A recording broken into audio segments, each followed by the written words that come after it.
Welcome po muli sa programang ito ng Iglesia ni Cristo, ang pagbubunyag. Gaya po ng dati mga kaibigan, ay pinakahangad po namin na kayo ay muling makasama sa kabuuan po ng gagawin naming napakahalagang pagtalakay. Gaya po ng dati, muli nating makakasamang kapatid na Dan Omar Leiban. Kabik, masayang pagbati po sa inyong lahat, mga giliw po naming mga taga-subaybay. Hangad po namin na minsan pa pong makatulong sa ginagawa po ninyong pagsusuri sa mga aral ng Diyos na sinasampalatayanan sa Iglesia ni Cristo. Kaya sana po ay samahan po ninyo kami ng kapatid na Vic. Maituturing po na napakaraming mga tao na sa buhay na ito ay marami siyang pinahahalagahan. Ginagawa ng marami ang kaukulang mga paghahanda. Kagaya nga sa panig ng mga magulang, kapatid na Dan, ay nagsisikap ang marami na pagbutihin ang paghahanap buhay. Opo. At maging sa panig naman po ng mga kabataan na nabiyayaan na makapag-aral, ay wala silang sinasayang na sandali sa kanilang pag-aaral, sa pagtuklas ng karunungang panlupa, sapagkat naniniwala silang yun ay magbibigay sa kanila ng magandang kinabukasan. Ng iba naman, na nagkaroon ng poder o kapangyarihan sa mundo, Opo. ay sinisikap nilang yun ay makapanatili sa kanila. Tama po yan, kapatid na Vic. At gaya nga po ng nasasaksihan din po natin, napakarami pong mga tao ngayon ang lugmok sa tinatawag pong materialismo. Huwag namang ipagkakamali ng ating mga televiewers na kalaban ng Opo. Biblia ng pag-unlad sa buhay na ito at pagkakaroon ng mga karunungang panlupa. Subalit mga kaibigan, kung tama po na pinaghahandaan ng tao ang mga bagay na may kinalaman sa ikapagkakaroon niya ng magandang buhay sa mundong ito, sa ikaaayos ng kanilang sambahayan, meron pong itinuturo ang Biblia na higit na dapat paghandaan ng tao. Kaya nga, kapatid na Dan, maraming bagay ang pinagtatalunan. Subalit mga kaibigan, sa ano po nagkakaisa ang lahat batay sa pagtuturo ng Biblia? Mga kaibigan, hayaan niyo po na Biblia ang magbigay ng sagot. Babasahin ko po ang nakasulat dito po sa Aklat ng Mga Awit, 89. Sa mga talatang 48, babalikan po natin ng 47, ganito po ang nakasulat. Sinong tao ang mabubuhay at hindi makakakita ng kamatayan, na magliligtas ng kanyang kaluluwa sa kapangyarihan ng Siyol? O alalahanin mo kung gaano kaikli ang aking panahon. Sa anong pagkawalang kabuluhan, nilalang mo ang lahat ng mga anak ng mga tao. Mga kaibigan, ang sabi po ng kapatid na Vic kanina ay marami pong mga paksa ang pinagtatalunan. At ang tanong po ninyo, sa ano lamang po nagkakaisa ang mga tao? Narinig po ninyo, mga kaibigan, nagkakaisa po at tinatanggap po ng lahat ang katotohanan, ang lahat ay patungo sa kamatayan. Sapagkat alam po ng tao na may hangganan ang kanyang buhay at gaya nga po ng sabi ng Biblia, maikli ang kanyang panahon. At hindi lang maikli ang buhay ng tao na kanyang taglay sa mundong ito, kundi paano pa pinatunayan ng Biblia ang tungkol sa maikling buhay ng tao sa mundo. Pakinggan po ninyo, mga kaibigan, ang pagtuturo naman po sa atin ng apostol na si Santiago. Ganito ang kanyang pahayag sa 4, sa talatang 14. Kayo ngang hindi nakaalam ng mangyayari bukas. Ano ang inyong buhay? Kayo nga'y isang singaw na sa sangdaling panahon ay lumilitaw at pagdakay napapawi. Ang sabi po ni Apostol Santiago, ang buhay mo'y parang singaw na sangdaling lilitaw at pagdakay napapawi o di kaya ay nawawala. Kaya pinatutunayan lang mga kaibigan na hindi lang po maikli ang buhay ng tao dito sa mundo, kundi napakarupok pa. At hindi lang marupok. Paano pa ipinakilala ng Biblia, kapatid na Dan, ang pagkakaroon ng limitasyon at kahinaan ng buhay ng tao na kanyang taglay dito sa mundo. Pakinggan po ninyong itinuturo sa atin dito po sa Ecclesiastes 9 sa talatang 12, ganito ang itinuturo ng Biblia. Hindi alam ng tao kung kailan ang kanyang takdang oras. Siya'y tulad ng isdang nasusukluban ng lambat at ibong nahuhuli sa bitag. Ang tao'y parang nahuhulog sa patibong sa biglang pagdating ng masamang pagkakataon. Ayon po sa Biblia, sa ano itinulad ang tao, katunayang siya po ay may limitasyon. Ang tao'y tulad ng isdang nasusukluban ng lambat. at ibong nahuhuli sa bitag. Yan po ang paglalarawan ng Biblia sa buhay ng tao. Bagamat alam po ng tao na magwawakas ang kanyang buhay, meron siyang kamatayan. Pero ano po ang hindi alam ng tao, kapatid na Dan? Mga kaibigan, pakinggan po ninyo. Babasahin ko dito pa rin po sa Ecclesiastes. Sa 6 sa talatang 12, ganito po ang ating maliwanag na mababasa. Sino ang nakaaalam kung ano ang mabuti sa taong nabubuhay sa maikling panahon at pagkatapos ay mawawalang tulad ng anino? Sino ang makapagsasabi kung ano ang mangyayari pagkamatay niya? Bagaman alam po ng tao na siya'y may kamatayan, katulad nga po ng banggit po ninyo kanina, subalit ang hindi po niya alam, mga kaibigan, ay kung ano ang mangyayari pagkamatay niya. Ang totoo, iyon lang pong mangyayari mamaya, mga kaibigan, o di kaya sa araw ng kinabukasan o sa susunod na mga araw, hindi po alam ng tao yun eh. Sino lamang po ba ang nakakaalam ng lahat ng bagay? Sino ang nakakaalam ng simula hanggang sa wakas? Pakinggan po ninyo, mga kaibigan, ang nakasulat dito po sa Isayas 46, mga talatang 9 hanggang sa talatang 10. Alalahanin ninyo ang mga dating bagay, mga bagay noong unang panahon. Ako ang Diyos at wala nang iba pa. Ako ang Diyos at walang ibang tulad ko. Ipinaalam ko na ang wakas sa simula pa. Noon pang una ay sinabi ko na kung ano ang darating. Sinabi ko, mananatili ang aking layunin at gagawin ko ang lahat ng aking magustuhan. Ayon po sa Biblia, tanging ang Diyos lamang ang nakaalam ng lahat ng bagay mula sa simula hanggang sa wakas. Ang sabi po niya, kapatid na Vic, ay ipinaalam niya ang mangyayari sa wakas mula pa sa pasimula at sinasabi rin ng ating Panginoong Diyos kung ano ang mangyayari sa darating na panahon. Sapagkat ang tunay na Diyos, kapatid na Dan, ang pinakamakapangyarihan sa lahat. Opo. Kaya nga po, hindi po ang tao ang may kakayahang magsabi ng mga bagay na mangyayari sa Kanya. Kaya nga ayon sa Biblia, kapatid na Dan, mga kaibigan, ano po ang mangyayari sa tao pagkamatay niya? Pakinggan po ninyo, babasahin ko po ang nakasulat dito po sa Ezekiel. Sa 18 sa talatang 4, ganito po ang maliwanag na nakatala sa Biblia. Narito, lahat ng kaluluwa ay akin. Kung paano ang kaluluwa ng ama, gayon din ang kaluluwa ng anak ay akin. Ang kaluluwa na nagkakasala ay mamamatay. Pinatutunayan din po ng Biblia, mga kaibigan, na kapag namatay ang tao ay patay din ang kanyang kaluluwa. Salungat na salungat po ito, kapatid na Vic, sa paniniwala po ng maraming mga tao ngayon na ang kaluluwa ng tao ay hindi daw po namamatay. At yan ay paniniwalaan ng Iglesia Katolika Romana na yun nga, hindi rin namamatay ang kaluluwa, kundi ang tao lang yung laman, yung katawan ng tao. Ngayon, alamin pa natin sa Biblia, kapatid na Dan, ano pa ang magaganap sa tao pagkamatay niya. Pakinggan po ninyo, mga kaibigan, ang nakasulat dito pa rin po sa Ecclesiastes. Sa 12, sa talatang 7, ganito naman po ang ating maliwanag na mababasa. Alalahanin mo siya bago manumbalik sa lupa ang ating katawang lupa at ang ating espiritu ay magbalik sa Diyos na may bigay nito.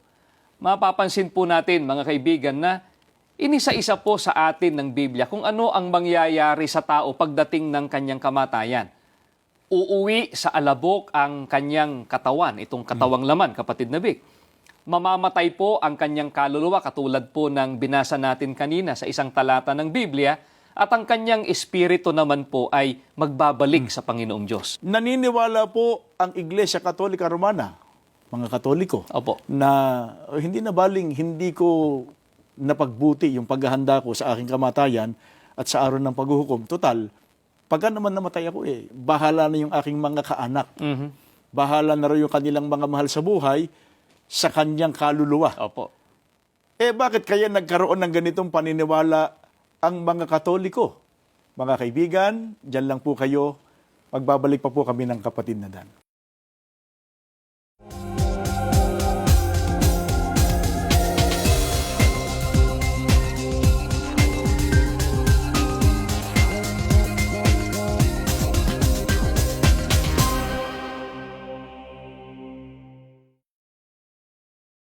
Patuloy po kayong sumusubaybay sa programang ito ng Iglesia ni Cristo, ang Pagbubunyag.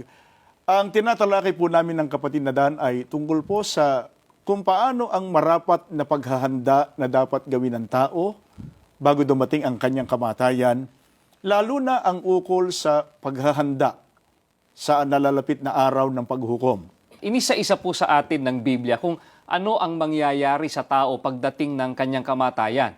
Uuwi sa alabok ang kanyang katawang laman, mamamatay po ang kanyang kaluluwa at babalik sa Diyos ang kanyang espiritu. Kaya darating po ang isang pagkakataon, kapatid Davic, na ipagsusulit po ng tao sa hukuman ng ating Panginoong Diyos ang lahat ng mga bagay na kanyang ginawa noong siya po ay nabubuhay pa. Kaya lang, kapatid na Dan, mga kaibigan, bakit kaya mayroong ibang mga tao na hindi nila nagawang paghandaan ang kanilang kamatayan at ang araw ng paghuhukom? Ano po kaya ang naging paniniwala ng iba? Kaya iniaasa na lamang nila sa kanilang mga kaanak, sa kanilang mga mahal sa buhay, ang para sa kanilang kaligtasan. Kaugnay po nito, mga kaibigan, mabuti po panoorin at pakinggan po natin ito. Sa aklat na pinamagatang May Catholic Faith na isinulat ni Louis Laravua Moreau sa pahina 258 ay ganitong sinasabi: dapat na maging bukas ang ating mga palad sa pagtulong sa mga kahabag-habag na kaluluwa sa purgatorio na naghahangad sa Diyos. Ang pinakamabuting bagay na magagawa natin para sa kanila ay ang magkaroon ng mga misa na iaalay para sa kanila. Hindi tinatakdaan ng Iglesia Katolika ng panahong tayo ay maaaring manalangin o mag-alay ng mga misa para sa mga naghihirap na mga kaluluwa sa purgatorio. Kung hindi tayo makapag-aalay ng misa, tayo ay dapat man lamang na makinig ng mga misa para sa ating mga mahal na namatay. Kung nanaisin ng Diyos, ang isang misa ay sapat na upang makapagpalaya sa lahat ng mga kaluluwa sa purgatorio. Dapat tayong maghandog ng mga misa, lalong-lalo na sa araw ng mga kaluluwa at sa anibersaryo ng kamatayan ng mga kamag-anak at mga kaibigan. Kapatid na Dan, napakalinaw naman sa narinig at nakita ng ating mga televiewers na ang Iglesia Katolika po ay naniniwala sa tinatawag na purgatorio. Meron daw mga taong namatay na napupunta ang kaluluwa sa tinatawag nila na purgatorio. Ang totoo, kapatid na Dan, mga kaibigan, ang salitang purgatorio sa alinmang wastong salin po ng talata ng Biblia ay hindi mababasa. Ngayon, baka naman yung paniniwala mismo ng Iglesia Katolika Romana na yun daw mga buhay, Opo. mga kamag-anak nila ay may magagawa raw na malaki para sa kapakanan ng kaluluwa di umano na nasa purgatorio. Subalit pati sa Biblia, kapatid na Dan, mga kaibigan, totoo po bang makikinabang pa ang mga patay sa ginagawa ng mga buhay para sa kanila?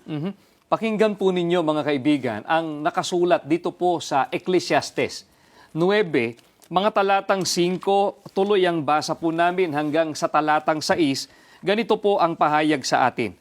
Sapagkat nalalaman ng mga buhay na sila'y mga mamatay, ngunit hindi nalalaman ng patay ang anumang bagay, ni mayroon pa man silang kagantihan sapagkat ang alaala sa kanila ay nakalimutan, maging ang kanilang pag-ibig, gaya ng kanilang pagtatanim at ng kanilang pananaghili ay nawala ngayon.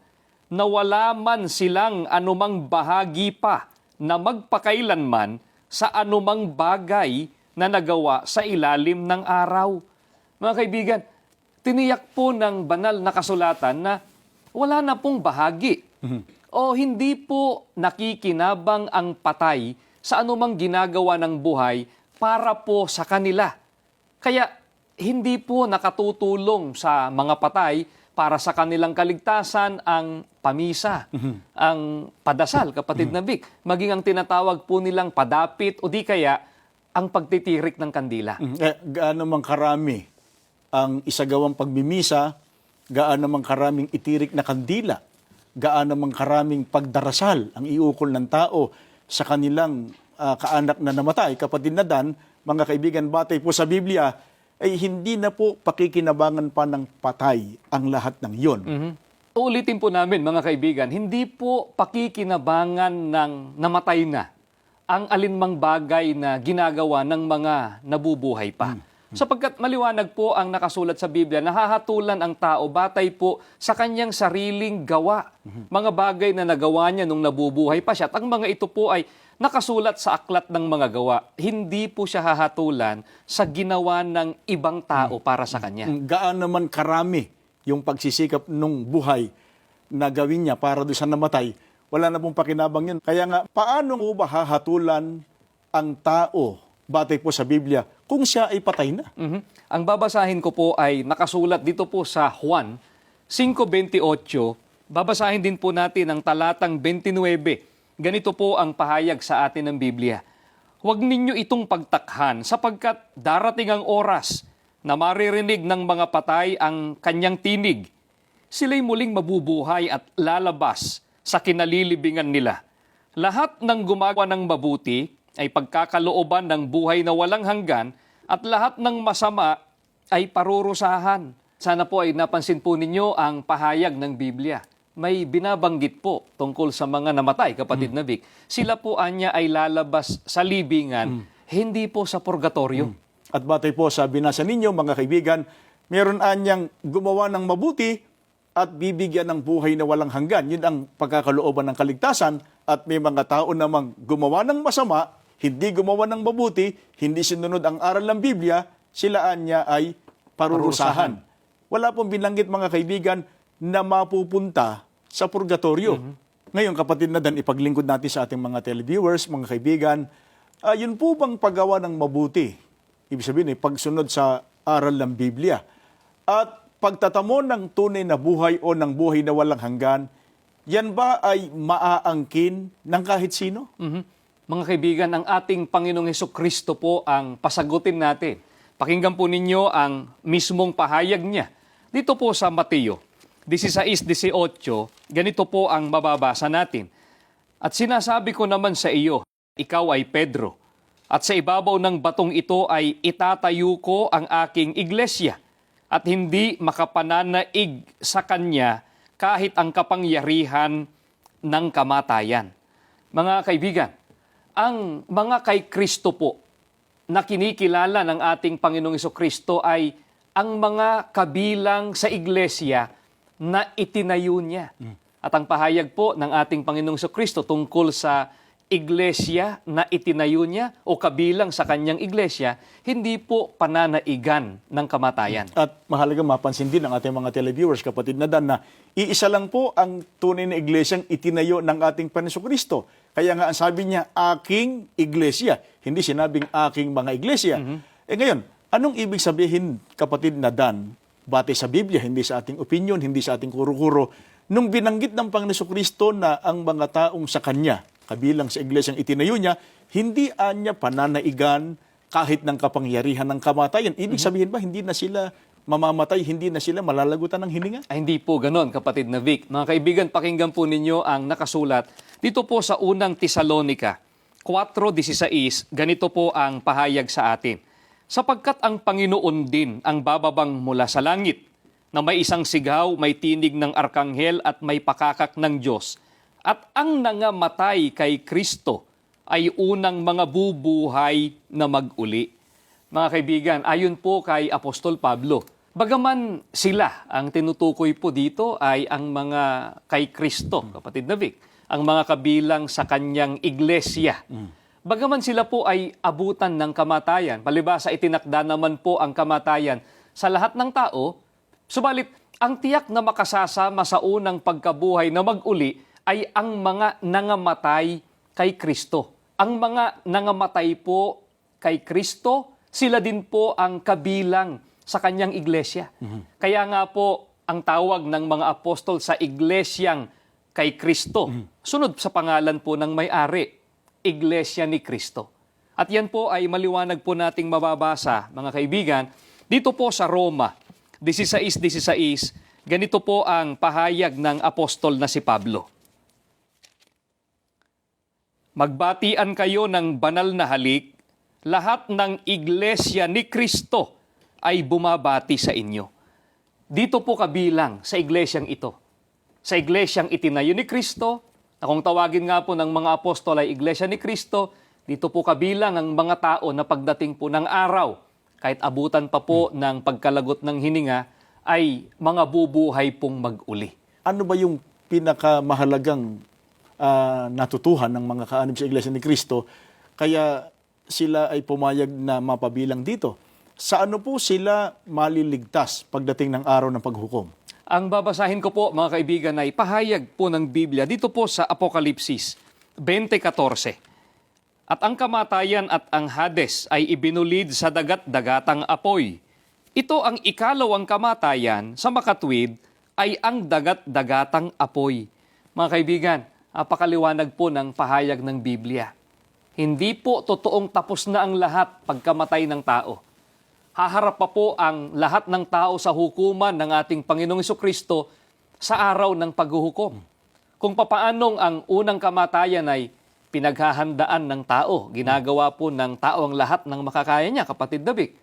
Ganon din po sana, lalong dapat paghandaan ng tao ang ikalawang kamatayan sa dagat-dagatang apoy dahil doon po ay walang katapusang hirap ang mararanasan ng mga taong mapapahamak sa araw ng paghuhukom. Gaya nga ng ating pinag-aaralan, kapatid na Dan, panatag na panatag ang mga kaanib sa Iglesia ni Cristo na bagamat malagutan tayo ng hininga, Opo. bagamat mamatay ang tao sapagkat itinakda naman sa lahat ito, ay darating ang isang pagkakataon na merong unang pagkabuhay na mag-uli na kung saan, mga kaibigan, ay doon ay ibibigay ng Panginoon Diyos ang gantimpala at ang kaligtasan, ang buhay na maluwalhati at ang buhay na walang hanggan.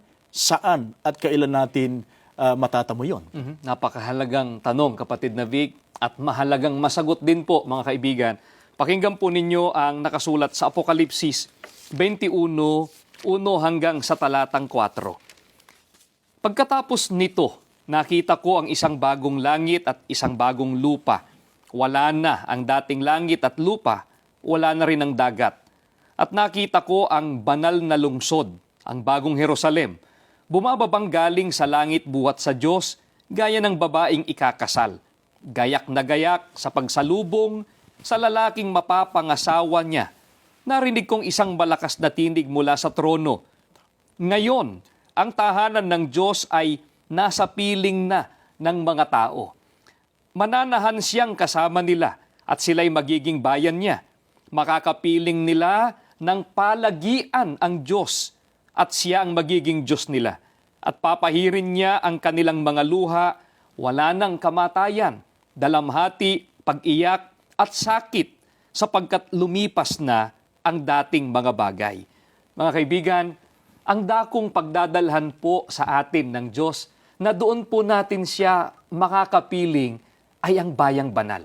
Nang sabi nga po ng Biblia, doon ay makakapiling natin ng palagian ng Diyos. Doon ay wala nang dalamhati, wala na pong pag-iyak, wala nang sakit, pati kamatayan. Kaya nga, mga kaibigan, habang taglay pa natin ang ating buhay, bago po maging huli ang lahat, habang taglay pa natin ang lakas at liwanag ng ating kaisipan, ang pinakamahalagang dapat mapagsikapan ng tao ay kung paano siya makakarating doon sa ipinangakong kaligtasan. At ang isa sa mga pangunahing inihahayag ay ang kahalagahan ng pag-anib sa tunay na Iglesia ni Cristo, sapagkat dito po maisasagawa ang tamang paraan ng paglilingkod sa Panginoon Diyos. Dito, hindi po mawawala ng kabuluhan ang lahat ng ating mga pagsisikap at pagpapagal sa ngalan ng paglilingkod sa Panginoon Diyos. At higit sa lahat, dito, sa loob ng Iglesia ni Cristo, ipinangako ng Panginoon Diyos ang pagkakamit ng kaligtasan at ng buhay na walang hanggan sa pagbabalik ng ating Panginoong Hesukristo. Maraming salamat po sa inyong ginawang pagsubaybay. Samahan po niyo kami sa isang panalangin.